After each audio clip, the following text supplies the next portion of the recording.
Olá, bom dia, tudo bem, galera? Boa tarde ou boa noite, né? Também. Não sei a que horas vocês vão assistir esse vídeo, mas estou de volta com esse rostinho lindo e inchado. Por quê?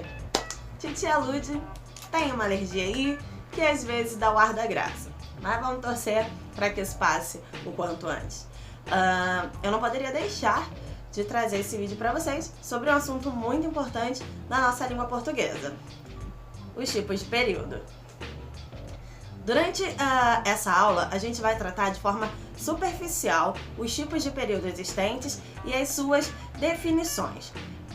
Especificamente, cada tipo de período, principalmente os períodos compostos, vão ser divididos em outras duas aulas, porque temos características específicas a cada tipo de período composto. Senão ficaria um vídeo de quase 1 hora só falando, explicando e dando exemplos, ok?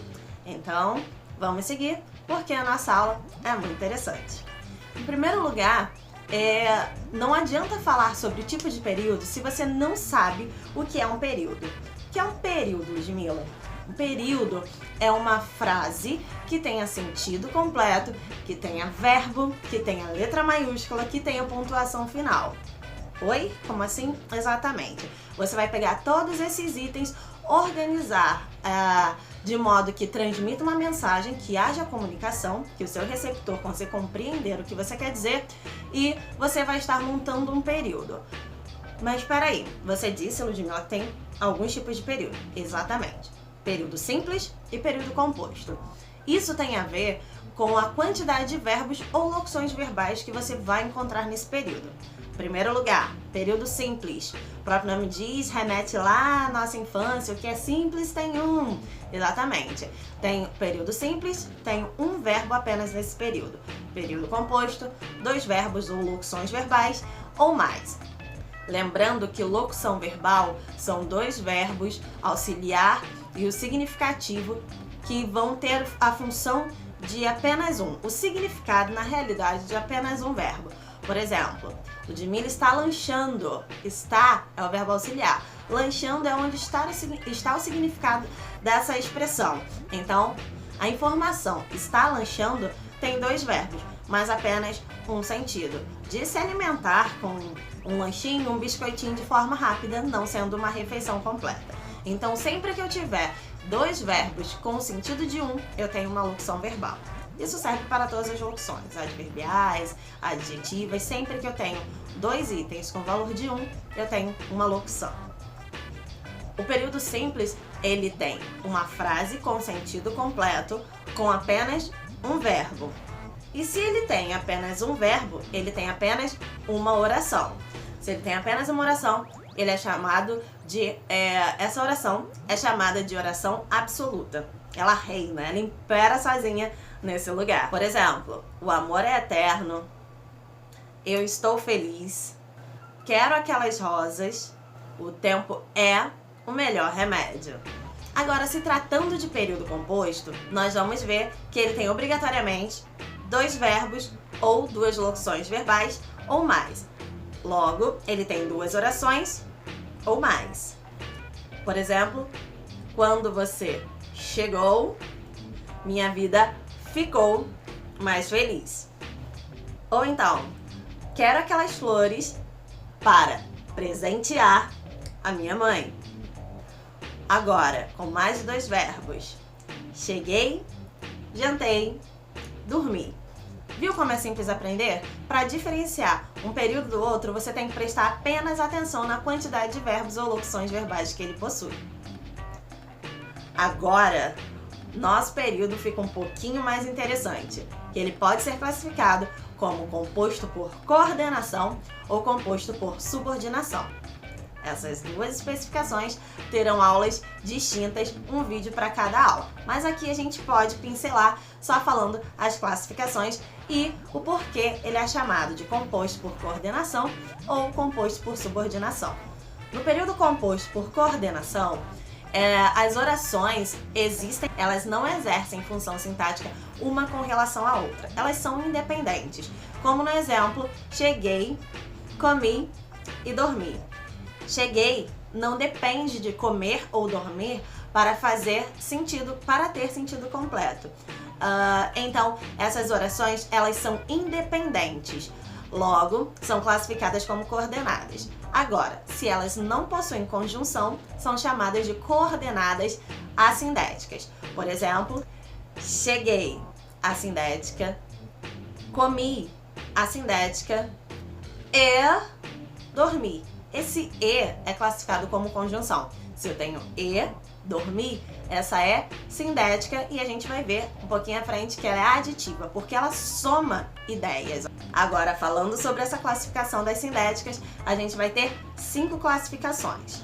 São elas: sindética aditiva, que eu já citei para vocês. A sindética aditiva, ela vai somar informações parecidas, ou afirmativas ou negativas. Eu cheguei e dormi.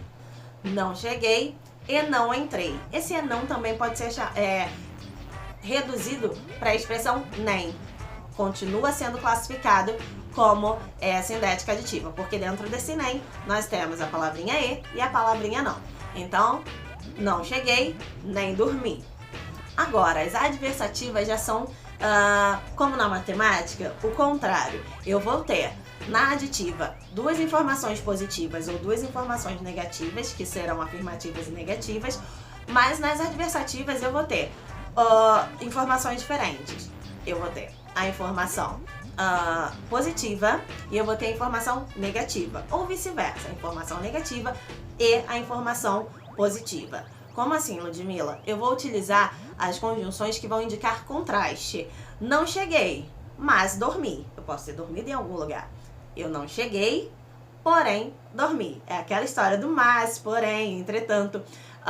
Esse mas, por favor, coloquem no sem i, ok? Porque o mais com i, ele indica a ideia de quantidade. O mas sem i é uma conjunção adversativa. A alternativa indica exatamente a ideia de alternância. Ou come ou dorme. Nada faz de diferente na vida. Então, eu tenho a alternância. Essa pessoa ora come, ou a pessoa X ora dorme.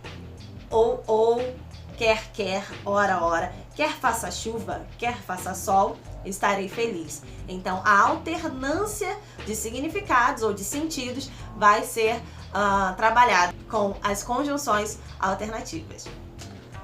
Em seguida, nós temos as conclusivas. As conclusivas, elas trazem a ideia de conclusão. Óbvio que vai ser conclusão. Então, a gente vai ter a ideia, um fato acontecido, mas o encerramento desse fato, ok? Eu estudei bastante, logo, tirei boas notas.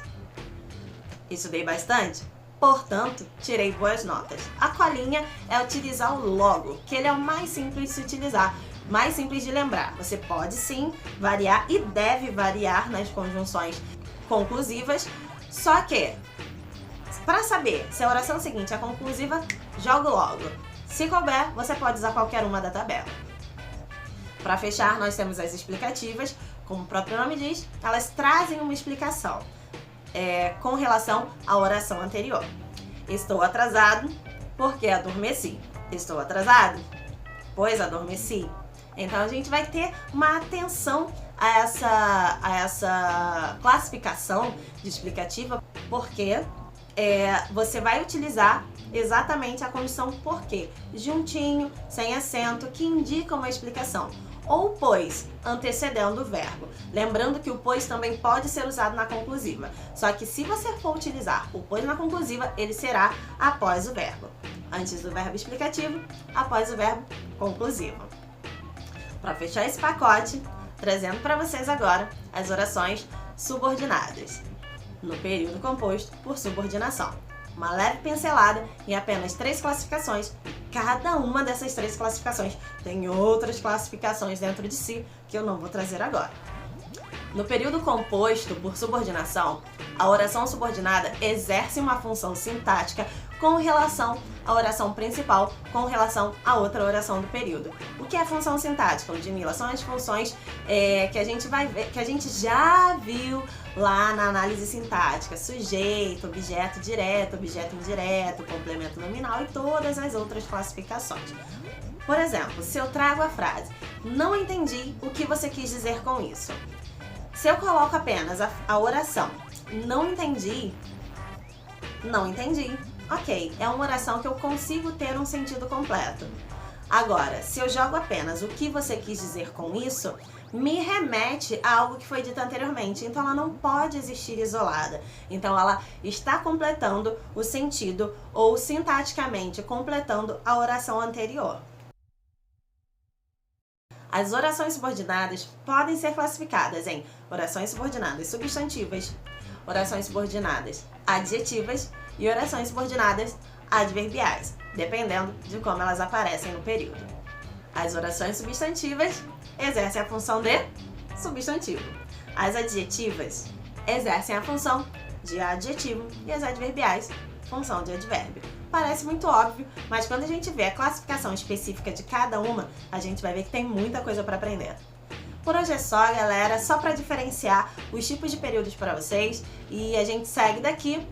Qualquer dúvida, coloca no box de comentários aqui embaixo. Não se esquece de se inscrever em algum lado aqui e não se esquece de enviar também esse vídeo para algum colega, para alguém que você sabe que vai precisar desse conteúdo. Chama mais inscrito que isso ajuda a gente. Beijo, até breve!